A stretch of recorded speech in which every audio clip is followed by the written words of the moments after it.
So spooky season is almost upon us, and before we get into that content, I want to wrap up the summer talking about the new releases in terms of horror and thriller books that I have been reading. I have a lot of popular buzzy books here. I have some books that have become new favorite books that I highly recommend, as well as some anticipated releases that turned into huge disappointments. So we're going to talk about that all here. If that sounds good, let's get started. First, let's start on a positive note. So I want to talk about The Devil and Mrs Davenport by Paulette Kennedy. And this is a story that is set in the 1950s. We follow a woman who is a wife and a mother, fulfilling her role as a homemaker. Right at the beginning of the story, you find out that there is this young woman who is being murdered. And this woman ends up having these dreams or hallucinations, or seems to be getting messages from somewhere that is telling her things about things that she should otherwise not know about this individual, and giving her predictions. So she seems to believe that she's getting messages, whether it be from God or another source. She tells her husband, and of course, as you would expect with a story like this, the husband doesn't believe her. He thinks that she's just being a female and being womanly and all of that. And so she decides to go and investigate further. She gets in touch with someone who is there to help her with her gift. And of course, the story goes forward. This one I love for so many reasons. I really enjoy books that are set in the 1950s that examine the very specific role that women were expected to play at this time, returning back to the household tasks and really making the home for their husband and children. And of course, the idea that the women are not to be believed. I think that this book will really appeal to those of you that love, I'm going to get the name wrong, but it's Grady Hendrix's book, The Southern Guide's Book Club to Slaying Vampires. If you enjoy that, or particularly enjoy the part of that book where you have a woman who once again is not believed by their husband and has to go and just solve things for themselves, this one has a similar feel. The writing I thought was fantastic. The story is well written. It's tightly written with great character work, and I really enjoyed this. I flew through it in an afternoon and I highly recommend it. It was so much fun. Next, we have Stitches, which is illustrated by Junji Ito, but written by another Japanese author. It has been recently translated here. In this one, I want to be clear that unlike the other books I've reviewed by Junji Ito, this one is not a strictly manga title. Instead, it is an illustrated novel, so it does have a lot of written text, and it is written mostly in that traditional form and just accompanied by Junji Ito's artwork.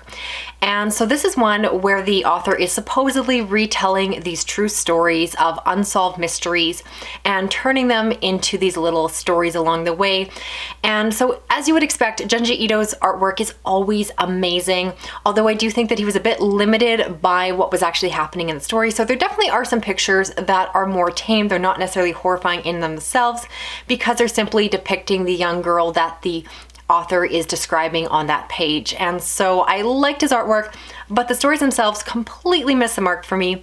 I think that the author that was being paired with Junji Ito just is not the strongest storyteller. I found the stories to be quite plain and quite average. I think it's hard to write really good punchy horror stories, or at least hard in this author's case, because I feel like he completely missed the mark. I was quite bored reading these stories. I found them to be a chore. I gave this story collection 2 stars, only because of the fact that Junji Ito's artwork, again, is still great. I don't recommend this one. I don't think it's a good place to start with Junji Ito's work at all. And I was just incredibly bored reading this. So disappointing. And I wish I could recommend it, but I don't. Next up, we have Horror Movie by Paul Tremblay, and this is a story that follows a group of filmmakers who made this film. Not all the scenes were eventually released, and so there's a secret or question about what happened. There is a huge fan base around this original film, and there is only one surviving actor who is there to potentially tell what happened all that time ago and explain why everything is so secretive. So as you can imagine, there are horrible things that happen, and now they're trying to recreate or reboot this film, and everything is getting drudged up again. I have really enjoyed some Paul Tremblay books before, some I have not so much, and unfortunately this one fell straight into the miss pile. Now, a big reason for that is the fact that the good chunk of this book is told not in a traditional novel form, but in movie transcripts. So I do need to be transparent that I do not like this as a narrative form. I find it to be very cumbersome to read. I feel like it takes me out of the narrative experience. It's less engrossing, and I just don't enjoy it in pretty much any form. There are certain books that have used this technique, and I've enjoyed that book in spite of doing the transcript part, but it's never my favorite part of the book. In this case, it's such a large part of the book, and for me, it falls completely flat. I found myself really struggling and forcing myself not to skim or wanting to rush ahead because I did not enjoy those parts. Honestly, if this wasn't such a big, buzzy book, just for my own personal reading enjoyment based off my own rules, I definitely should have DNF'd this book because it slowed me down. I didn't want to read. I found myself playing video games because I didn't feel like picking up this book again. It felt like a chore. But again, because I'm a reviewer, I felt obligated, or at least thought people would be interested to know what I thought of it. So I did finish it up, but a huge disappointment. I had a really poor time reading this one, and even the parts that were not in transcript form, I didn't think were interesting enough or well developed or surprising enough to really grab my interest. I think at this point I've just read too many meta books that are all about the horror film industry that they all are starting to blend together, and I'm looking for one that is going to do something different. And books like this are just doing the same tropes over and over again, and mentioning horror movies and horror tropes within your story is not enough to save a book for me. I need an author to do something actually different, and this one just really didn't work for me. Next, I read I Was a Teenage Slasher by Stephen Graham Jones, and this is a book that I read not too long after the Paul Tremblay book, and it's one that I think has some really great things about it and very much suffered in my own reading experience because it was slightly similar to the meta horror tropes that I was seeing in Paul Tremblay's book, but in my mind, so much better done. So this is one that is set in the late 1980s where we follow a character, a young man or a young teenager rather, living in Texas, and you find out that he is going to become this serial killer, and so we follow him as he has this dark descent into becoming a slasher villain. And this is one where you're following from the villain's perspective, but because of the framing of the narrative, you in a weird way are almost cheering for them. You understand their psyche. And Stephen Graham Jones is incredibly aware of the tropes of the horror genre. And in comparison to horror movie, I think this book does it so much better because while it does lean into some predictable tropes in a way, the author is incredibly intentional and clear about his intention, about what he is doing. The narrator is literally spelling things out as you're going along and making those nods in a way that is not overly obnoxious, but just it's very clear what the author is trying to do, what the author is trying to say. And I think that the author has some really smart and intelligent things and criticisms to say about the horror genre as a whole. So this is a case where I really appreciate what the book was doing. I do admit that my own reflection in terms of my rating and review is suffering because, again, I'm having a bit of fatigue with this genre. I really want to take a break, not from horror in general, but from these meta slasher type horror movie stories, because they are just starting to feel all the same. I would argue of all the 2024 slasher books that I have read, this is the best, but it suffers from the fact that it's after I read so many bad ones that I'm just getting a little bit tired of these. So if you're a fan of Stephen Graham Jones, I definitely recommend this one. It has his signature style, that indigenous dialect in his writing that can be a bit jarring to Caucasian readers like myself, but really fits within the story and gives it a very authentic feel. And I think he has great things to say about horror. It's gory, it's fun, it's enjoyable, but just read this one. If you're only going to read one slasher this year, read this one and avoid reading all the bad ones first like I did, because I really hate when I appreciate a book but I can't fully enjoy it and it's all my fault, which is very much the case here. Next up, we have Mask of Flies by Matthew Lyons, and this is a book that follows a criminal that is hiding out from their activities at their family cabin.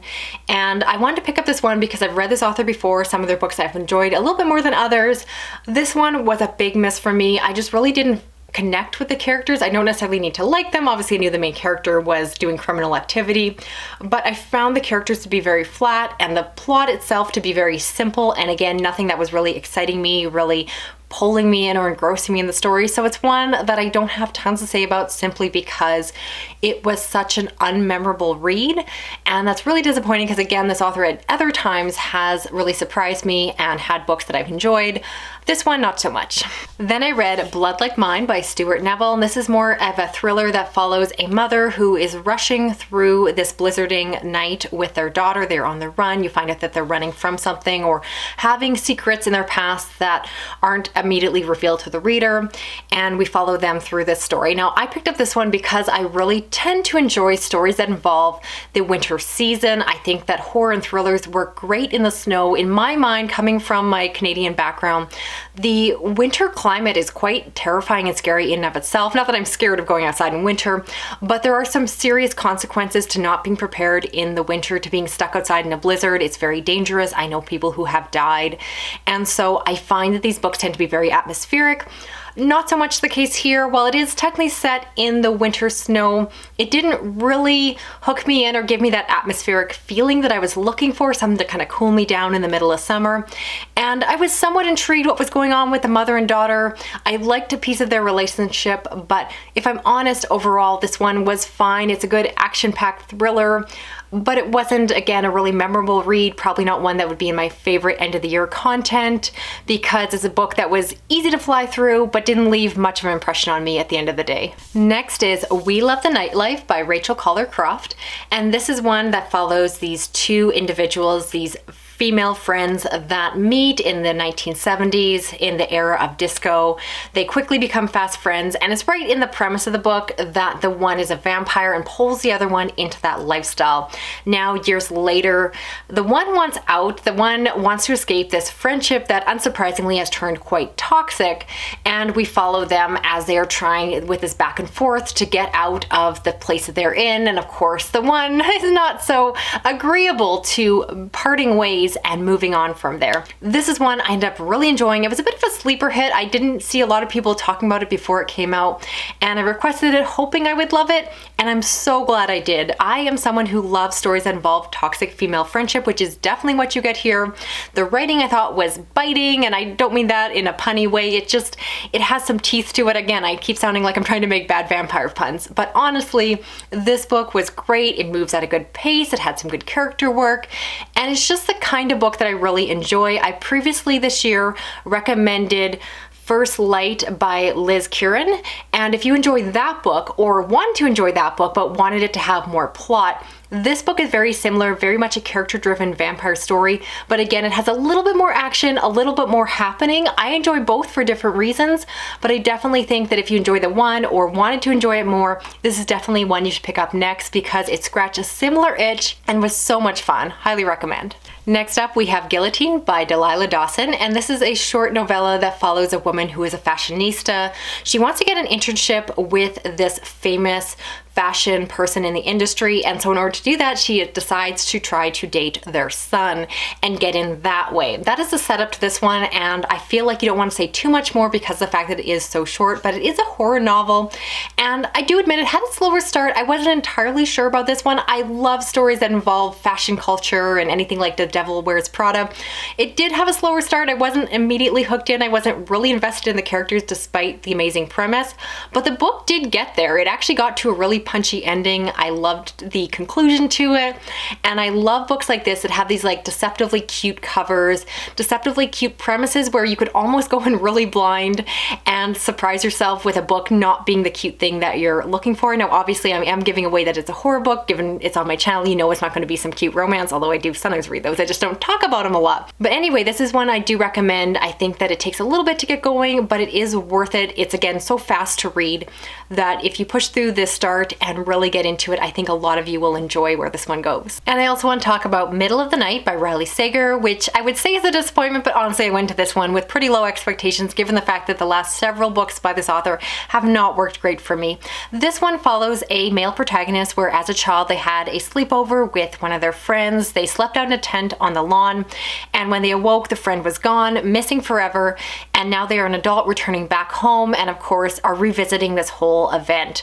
This is one that I really thought I would be interested in because of the fact that it involves a kidnapping potentially or a missing person, which are topics that tend to really appeal to me, but the way that it's handled, some of the mystery and the places that this book went, I just found to be quite boring. I found myself really finding this book forgettable. It was a book that I kind of forgot I was reading and had to remind myself when I looked at it on Goodreads.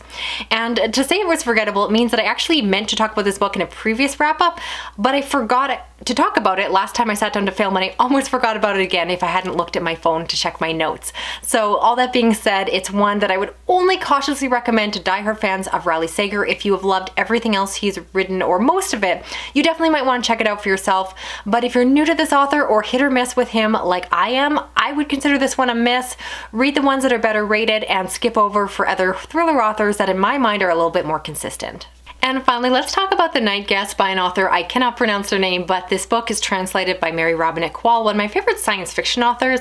This is a thriller that follows a woman who has just recently dealt with the loss of their sister. She has passed away, and now she's dealing with the stress that comes afterwards. So she's not sleeping well, she feels very fatigued and lethargic. She goes to the doctor trying to figure out what to do. As the story progresses, she realizes quickly that there's a reason that her sleep is so interrupted and what is going on. It actually says a bit more on the back, but I'll leave it there. This is one where I went to it with average expectations. I didn't know what I was going to think of it. I do think the writing itself is quite plain, which often is the case when it comes to translated work, where I think you lose a little bit of the stylistic writing that might have been there in the original work, or perhaps the original work was just as plain as this. So I wasn't overall impressed by the start of it.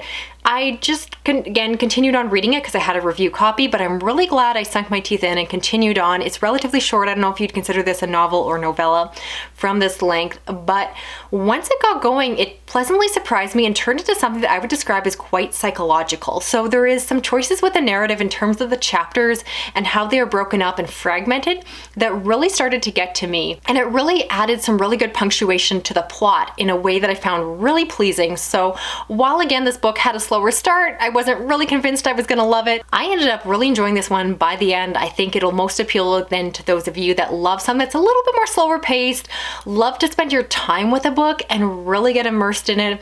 I think if you're reading this one in an office or on a train or something like that, it can be easy to be distracted and not have that immersive experience. But if you can choose to read this book in a way that you're really gonna get the full experience, for me, it really worked really well. It kind of messed with my brain and left me quite unsettled in a way, again, I wasn't expecting, because I went to this book with such low expectations, or at least no expectations. And when it actually started to hit, it hits so well. And so I don't want to oversell this book because I don't want people to go in expecting something this book is not.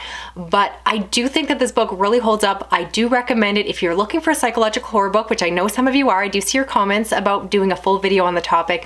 This is one I'd recommend. I love the narrative style. It really brought the book to a whole nother level for me. So that's it for this video here. I'd love to know the books I talked about. Which ones are you planning on checking out for yourself? And as well, I would love to hear what is one of your biggest horror wins or favorite horror books of the year so far, as well as one of your biggest horror disappointments. And so even if we disagree, I'd love to hear you down below. If you want to stick around and subscribe, I appreciate that too. You can also help me with this video with a big thumbs up, dropping a comment, even if it's just an emoji, lets me know you're here. Hit that little notification bell, and I'll talk to you again soon. Thanks for watching. Okay, bye-bye.